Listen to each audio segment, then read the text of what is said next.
Really thrilled to welcome Phil Orchard from University of Wollongong in Australia. Phil is a global leader in research and policy engagement on issues of internal displacement and a key partner in our project. Later today, Phil and I will be working with some of our doctoral students on developing the comparative methodology of Lerrn so that our observations from the 4 countries where we're working will be comparable over time, to really give some insight into the context within which we try and implement global refugee policies in local contexts.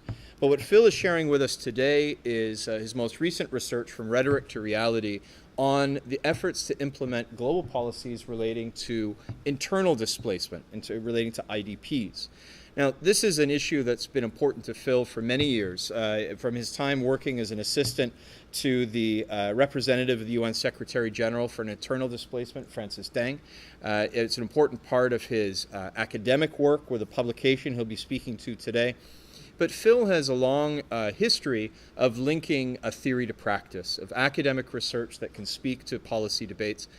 Phil's co-edited volume with Alex Betts on implementation and world politics really gives analytical rigor to the question of how do you do what we are mandated to do? How do you take norms and policies and conventions that are developed at the global level and give them meaning in local contexts? Phil's work on that very much spoke to the question that global norms, global policies, global conventions, especially people-centered norms, only really have meaning if they deliver on the change that they promise to deliver.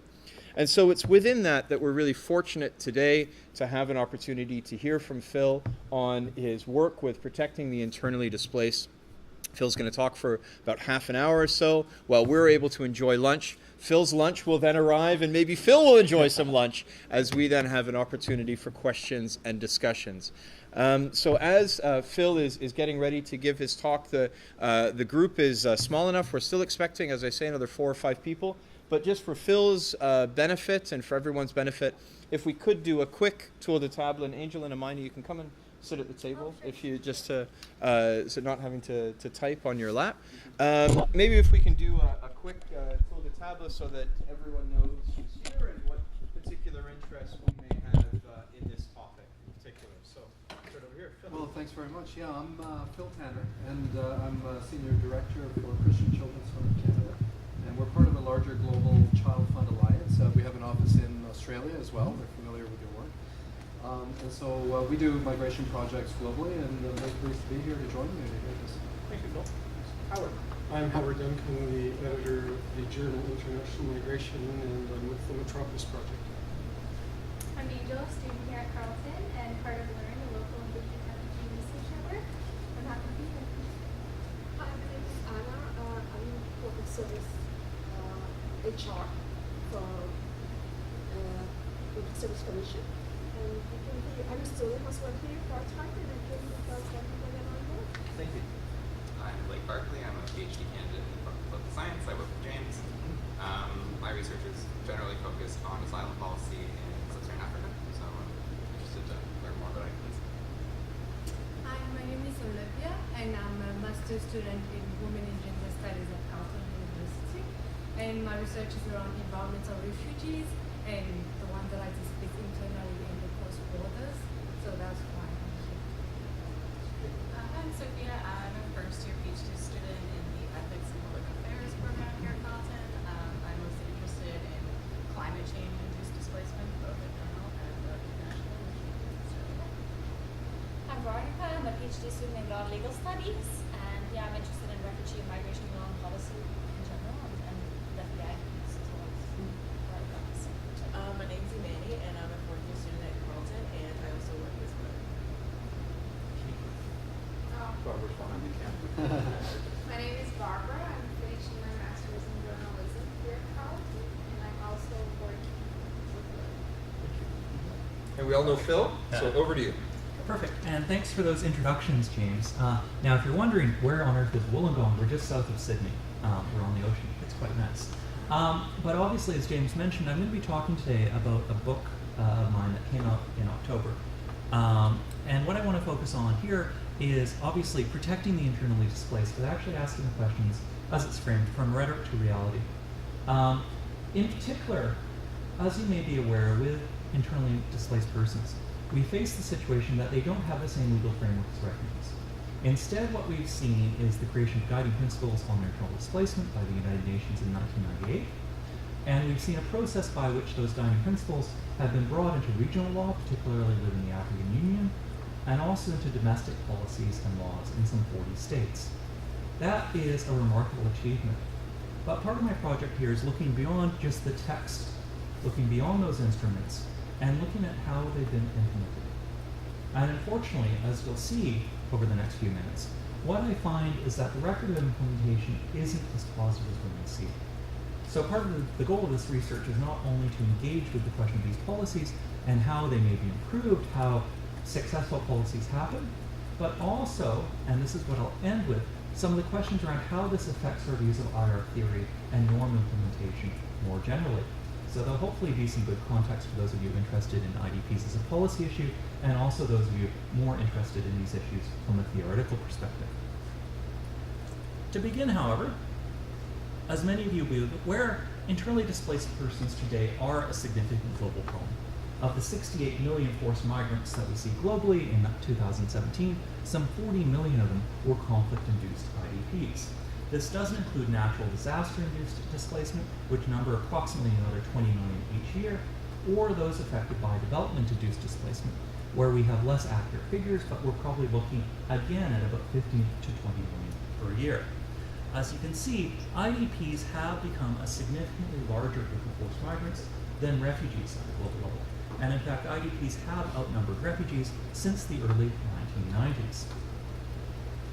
In spite of the fact that IDPs outnumber refugees, there have frequently been debates and discussions about whether or not they actually need distinct recognition. So for example, when the guiding principles were first proposed, there were arguments that recognizing IDPs might somehow limit the right of refugees to seek asylum, or that alternatively existing international instruments such as international humanitarian law was sufficient to provide coverage for them. And yet what we find is that IDPs do need distinct recognition at the international level for a range of different reasons. First, they have critical and unique issues that other forced migrant groups generally don't have. Obviously, because they remain within their own country, they're citizens or habitual residents of that country in which they become displaced, national authorities bear the primary duty and responsibility to provide protection and humanitarian assistance to them because they're inside that national authority's jurisdiction. However, too often we see national authorities that may bar access to IDP populations, either on sovereignty grounds or on arguments that they simply don't have an IDP situation. Efforts, for example, to reclassify IDPs as being internal migrants or even terrorists. So, for example, the Syrian Arab Republic's position in 2013, as it gradually grew to have the world's largest internally displaced population, was that it wasn't even suffering from a phenomenon called internally displaced persons, but rather had been subject to a series of terrorist attacks undertaken by armed outlaws. As such, persons being assisted were referred to as people who had left their homes as a result of the current events, which is even wordier than internally displaced persons. Further, of course, at the most extreme, we may see situations in which governments don't want to acknowledge their protection responsibilities towards IDPs because they are deliberately displacing their own populations through ethnic cleansing or through other forms of atrocity crimes, such as the situation in Darfur or Sudan from 2003 onwards. Secondly, even when national authorities request assistance, access may be blocked by difficult terrain, by a lack of resources, by danger from lawlessness or from armed opposition, or from bureaucratic inabilities to agree on a response. That even when we seek acknowledgement of these problems, governments may be unable or unwilling to act. For example, here's a press release by MSF from August of last year, focusing on humanitarian assistance in Nigeria, where we've seen systematic problems with the government response. IDP camps where the IDPs are literally left starving to death. Third, the internally displaced can also suffer from a lack of access, from assistance, and from significant trauma, not only in the process of flight, but even in camp situations long after. you can see all sorts of issues that affect IDPs. Family and community ties may be broken. IDPs may be suffering from trauma or from other forms of psychosocial distress.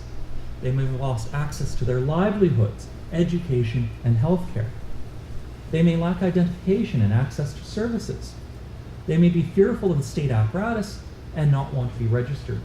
So, for example, in Colombia, that had the world's largest IDP population prior to Syria, you had a significant problem with IDPs not wanting to be registered because they were afraid they'd be targeted by paramilitary groups or rebel actors if they were part of that registration process. IDPs also face higher risks of becoming victims of gender-based violence, and particularly for children, forcible recruitment. Therefore, they have a range of issues that still apply to them. And even in IDPs who are in camps who are being provided with humanitarian assistance, we continue to see higher rates of crew mortality rates than in populations as a whole or in equivalent refugee camps. Now, in spite of all of this, in spite of all these reasons why they should be recognized as a distinct group, this recognition only really took place in the 1990s. That's not because IDPs didn't exist prior to that. And in fact, if we go back and trace out the term IDPs itself, we see it being used as early as the Second World War.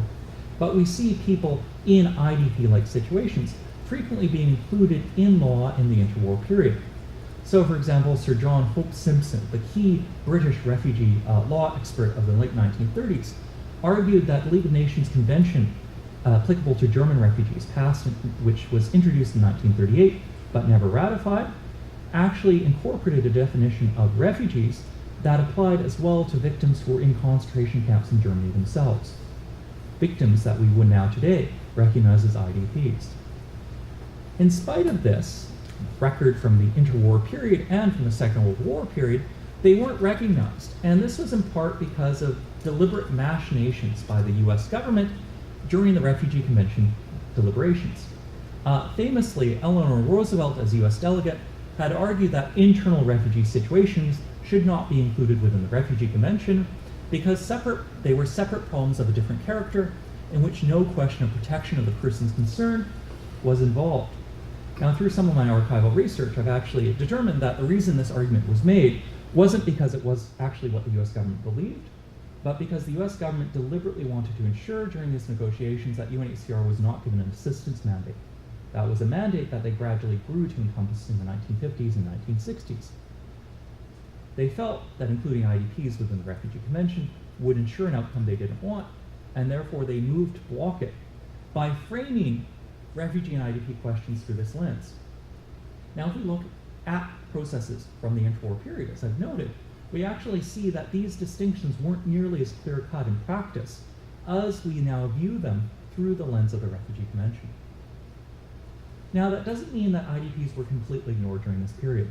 From the 1970s onwards, UNHCR did provide some assistance to IDPs, but they only did so when requested to do so either by the UN Secretary General or by the UN General Assembly. They did not see this as part of their own mandate, and they actually saw, certainly by the later 1970s, they saw concerns that such assistance operations were actually detracting from what they saw as their core issue, which was refugee protection. Everything began to change in the late 1980s, and this was for a few reasons. First, IDP numbers globally were growing, and they were growing to the extent that the problem could no longer be ignored. Major international conferences in the late 1980s noted that there needed to be some form of new international mechanism to respond to IDP situations. And then, most importantly, the Gulf War happened, and Saddam Hussein's crackdown of the Kurds in northern Iraq, which caused over 1 million of them to flee into Turkey, and Turkey responded by closing their border, leaving some 2 to 3 million IDPs trapped in the north, trapped in the gaze of the world's media. Suddenly, IDPs became a very high-level agenda item. As you can see, this is a telecon that was held between the President of Turkey and President George H.W. Bush, discussing this refugee situation and laid the groundwork for what became a humanitarian intervention in northern Iraq to respond to the problem. Now, after that situation, what we saw was greater engagement in the UN driven by states around this question. So in 1991, the UN General Assembly famously passes Resolution 46-182, which completely transforms the humanitarian system of the UN. It's this resolution that creates the predecessor organization to OCHA, that creates the role of the Emergency Relief Coordinator, that tasks the ISC with these roles, and so on. You then see further movement within the Commission on Human Rights, driven by NGO movements and supportive governments, particularly Austria, to pass resolutions appointing a representative Secretary General on internally displaced persons, Dr. Francis Dane. And he was tasked with examining the legal issues that apply to internal displacement. This led to a series of reports, and then in 1998, to the guiding principles on internal displacement. So what do these guiding principles say? Why do they matter?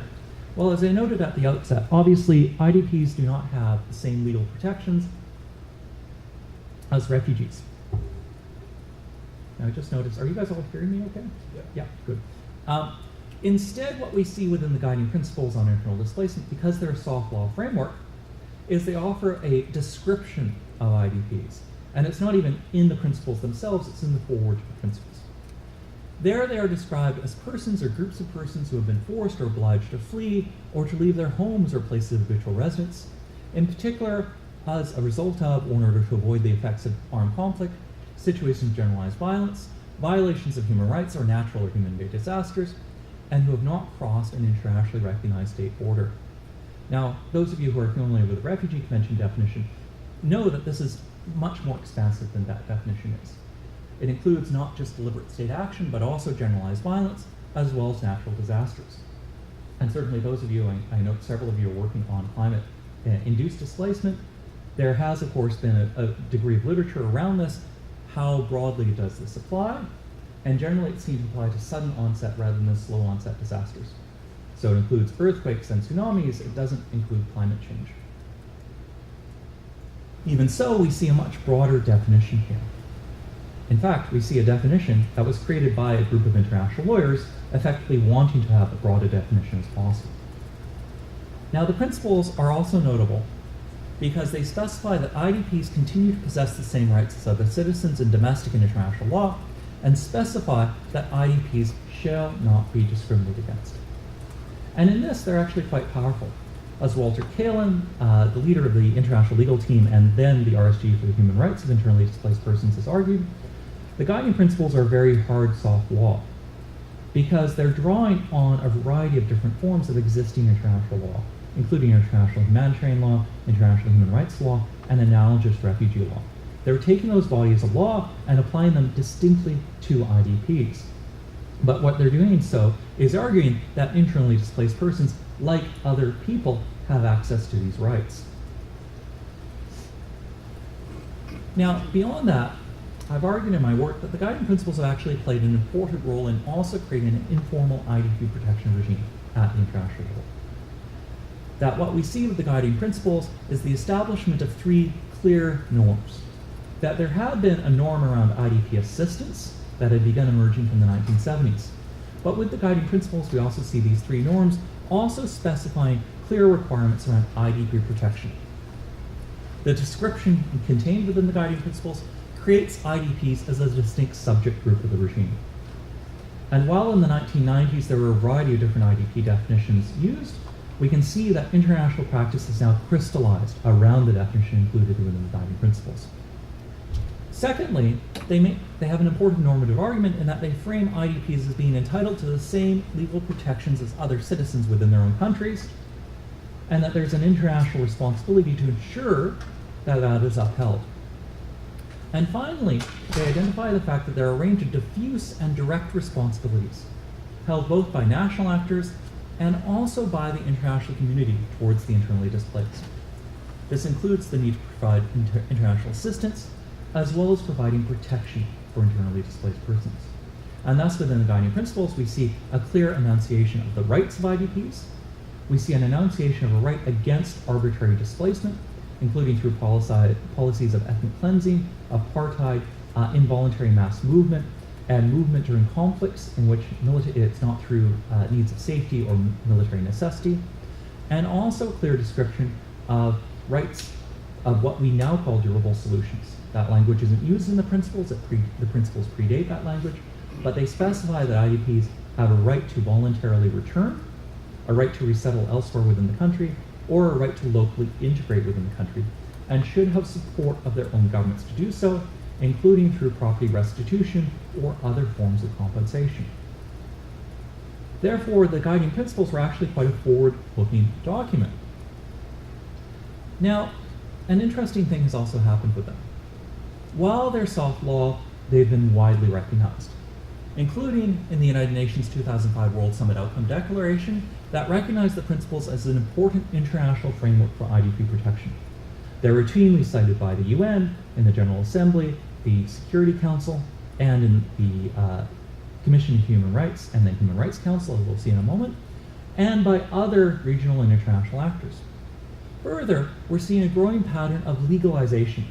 First in the 2006 Great Lakes Protocol on Protection and Assistance to IDPs within that region of Africa, and then with the 2009 African Union Convention for the Protection and Assistance of Internally Displaced Persons in Africa, aka the Kampala Convention, which entered into force in 2012.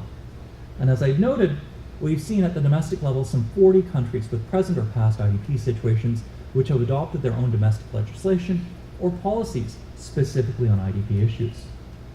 Now, if we look at these as signposts in terms of norm institutionalization, drawing on that literature from international relations, what we appear to see is a clear story of norm emergence here. That these norms were proposed in the early and mid-1990s, that they were institutionalized within the guiding principles, and then those guiding principles have been widely accepted at the international, regional, and domestic levels. We can see this even just in the pattern of activity within the UN, starting from virtually nothing, UN General Assembly resolutions, Security Council resolutions, and CHR or HRC resolutions routinely now invoke IDPs. Though we can identify clear different programs of work, the General Assembly generally deals with the broad-based biannual resolutions on IDPs.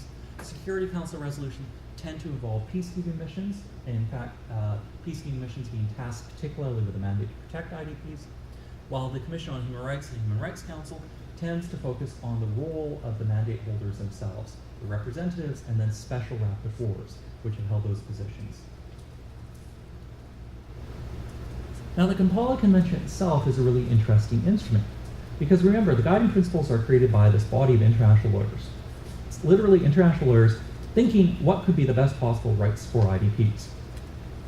The Kampala Convention takes that language and adopts it wholesale. It brings in this IDP description that was in the guiding principles into regional law. It includes the rights that were contained within it. It includes the flag on arbitrary displacement, and in fact actually expands it. It notes that state actors as well as non-state actors within the African context have specific responsibilities to avoid arbitrary displacement. It includes language around reparations and compensation. It's a strong document. Unfortunately, while it introduces strong mechanisms to monitor implementation and compliance, few of these at this point are being used. So the Conference of State Parties was seen as one of the strongest implementation and accountability mechanisms within the Convention, and it's only met once in 2017, 5 years after the Convention came into force. There's a reporting mechanism through the Article 62 process of the African Charter on Human and People's Rights, but it's poorly upheld. Less than half, some 11 of 23 of the reports that have been submitted since the Convention came into force, actually even mention IDPs.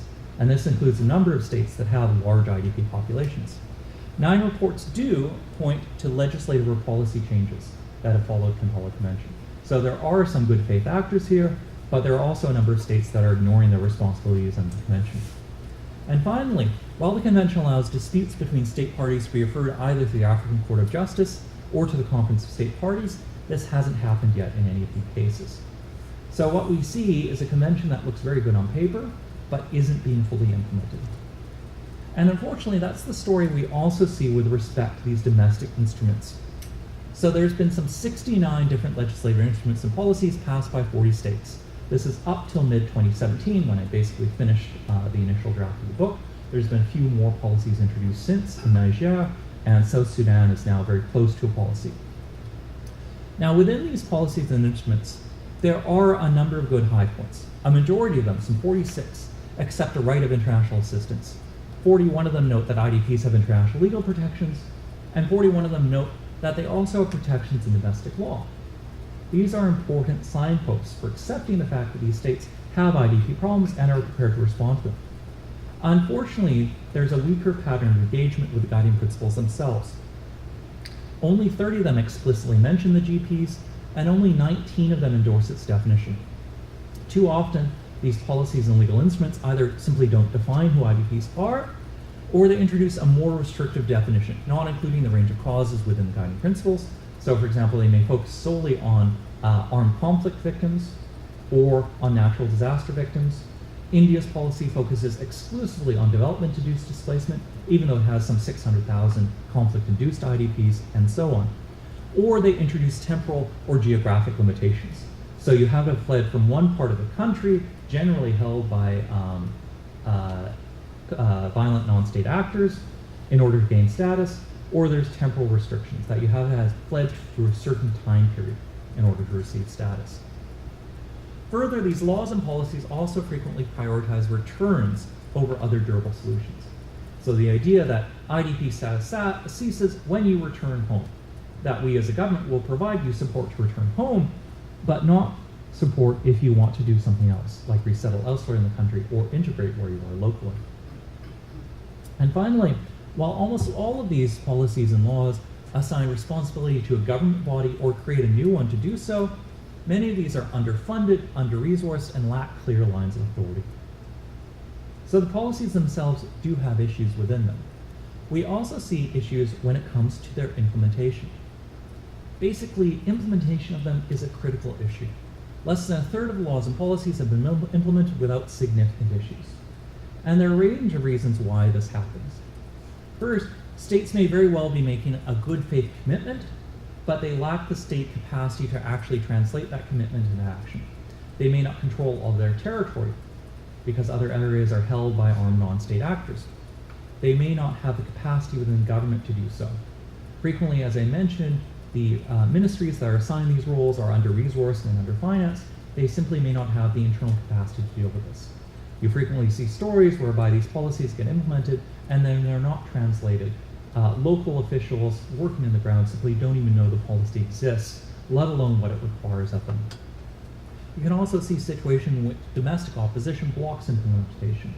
So, for example, in Afghanistan, we have a very robust policy which hasn't simply been implemented, primarily because local level actors don't want to see property returns or restitution occur, which would be a requirement of the policy.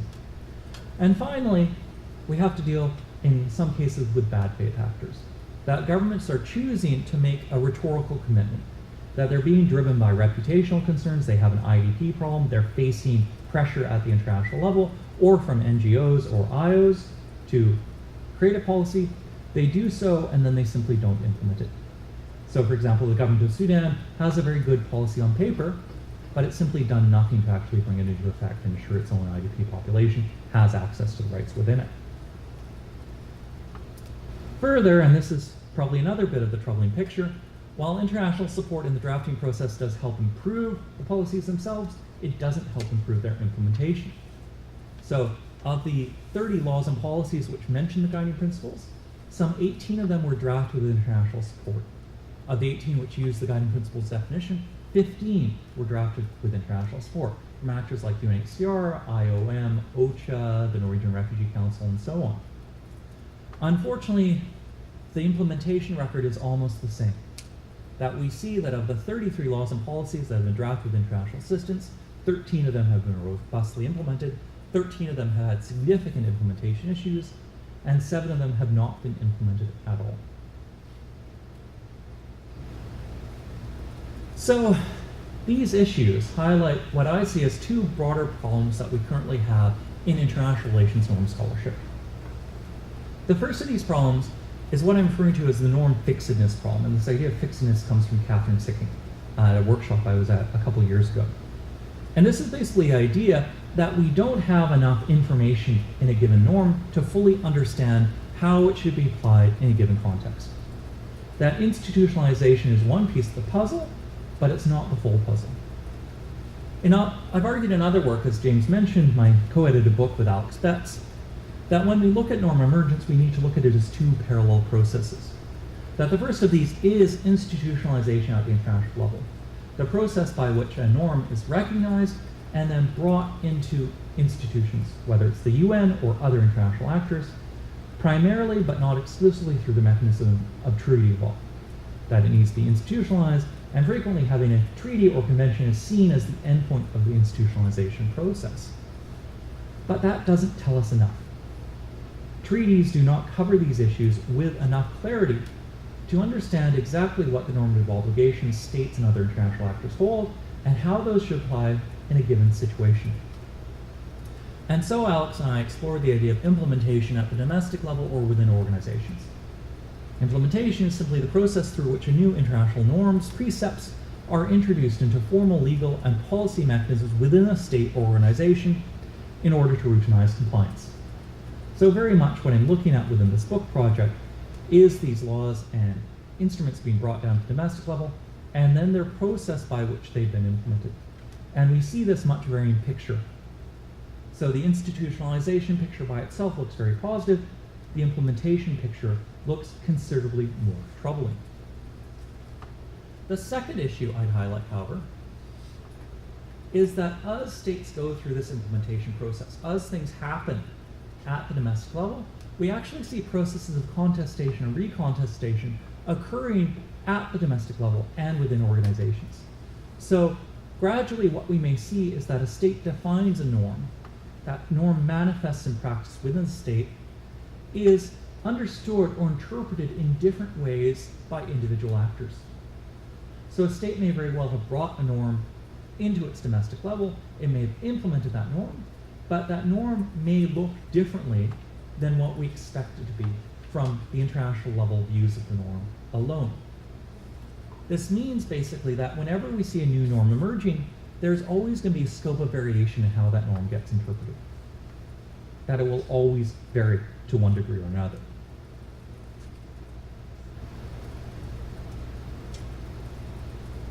Now the question then is, if we have this variation happening, how do we know how big that variation is or how we can limit it?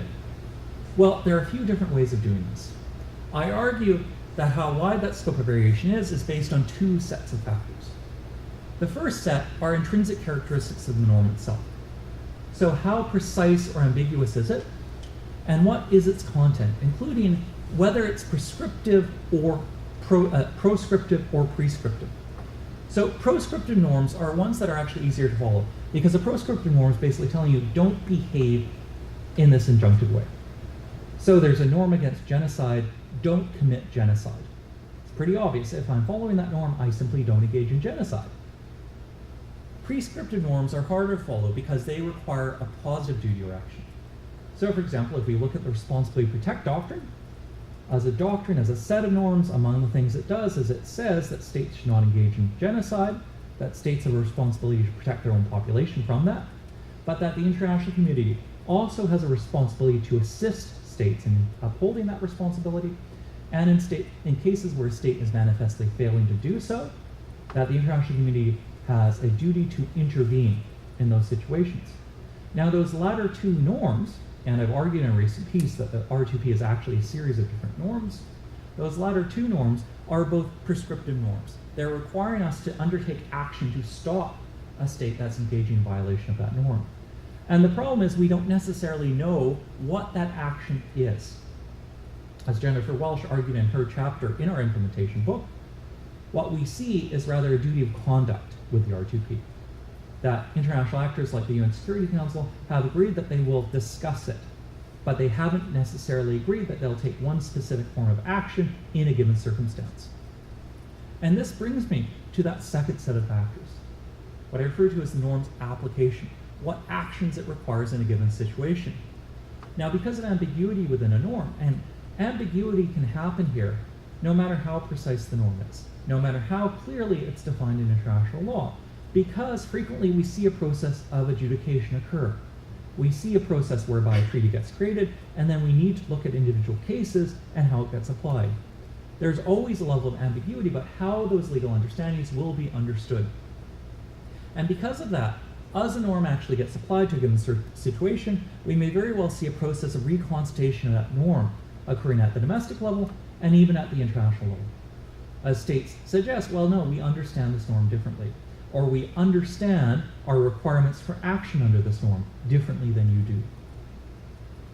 And so these are the problems that the IDP protection regime has. It has problems because it's got norms, but these norms that are embodied within it remain ambiguous, they remain prescriptive, and they do not provide a clear set of actions for states. The guiding principles help to ameliorate this to a degree, but not fully, in part because they're not a treaty. States don't seem bound by them, and therefore states are willing to modify their behavior away from them when they feel it is in their interest or when it's politically required. The other issue I see going on here, though, is what I refer to as the norm isolation problem, which is simply that we tend to think about individual norms if you look at the IR constructivist scholarship. We frequently don't think about how those norms fit together and are nested within other norms and international structures.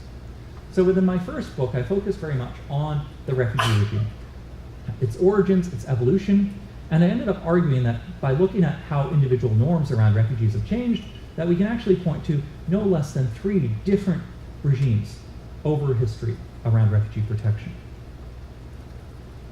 But it's not just within an individual regime.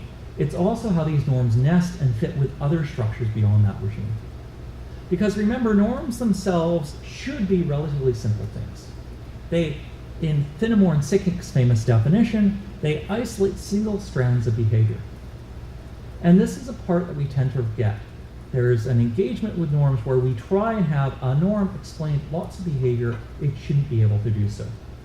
The responsibility to protect doctrine, for example. Regimes, as Mark Neufeld argued in a great piece, serve as a web of meaning. They help to bring together issue-specific norms. They help show how they can interact and how they become linked together.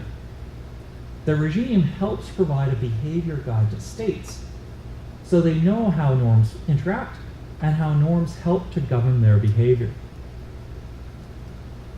Now, the IDP regime itself is an informal one, but beyond that, its norms are nested within a wider international humanitarian regime complex. This looks very complex, but it probably makes sense to a lot of you. We see the international refugee regime bound around the Refugee Convention. We see the role of international humanitarian and human rights law. We see the R2P regime factoring in here as well. We see internally displaced persons being protected by guiding principles on internal displacement, and we see them linked to the international humanitarian regime and its principles of humanity, impartiality, neutrality, and independence. We see all these linkages, and we see this being bound up together within the UN Charter and broader questions of sovereignty and non-interference. Now, the problem we see with IDP protection being within this regime complex is that most of the actors who are seeking to provide IDPs with assistance and protection have other roles within this regime complex. Therefore, they end up being divided between different regimes, each with their own norms. So should UNHCR's focus be IDP protection? If its focus is IDP protection, does that mean it's limiting or somehow attacking refugee asylum? If UNHCR is focused exclusively on refugee protection, does that mean it ignores IDP issues, or that IDP issues become a second level priority? You can see this with similar other groups like the ICRC around international humanitarian law and the protection of civilians, that they have divided roles in how they respond to IDPs. And even the subjects of these different regimes can be contested. So is someone an IDP, or are they a civilian victim of war? If someone's an IDP, does that mean we're restricting their access to the ability to cross a border and seek asylum? We see a number of different questions created, not just because of the norms within this regime, but also how this regime is nested within these different areas of foci. So how do we move forward from these questions? How do we improve policy and legal implementation? Well, we can draw some evidence out of these domestic policies and laws in the IDP case. We can see that the successful policies tend to have shared 3 main issues. That they reflect, not surprisingly, strong domestic commitments. The government is engaged and wants to help its own IDP population. But they also tend to happen in situations where we have stronger and robust domestic accountability mechanisms, That may be to independent institutions like the courts or human rights monitoring organizations, but it may also be that they are accountable to their own population. Changes in government, for example, as in the case of Sri Lanka, saw a significant change in how they approach their policy implementation. Furthermore, ongoing international engagement and support is critical. And I note here that obviously I was critical of international support earlier. I commented that it creates good policies but not good implementation. And that's not to say that we should stop supporting governments when they're adopting IDP policies and laws. That's an important first step, but ongoing monitoring and support is essential.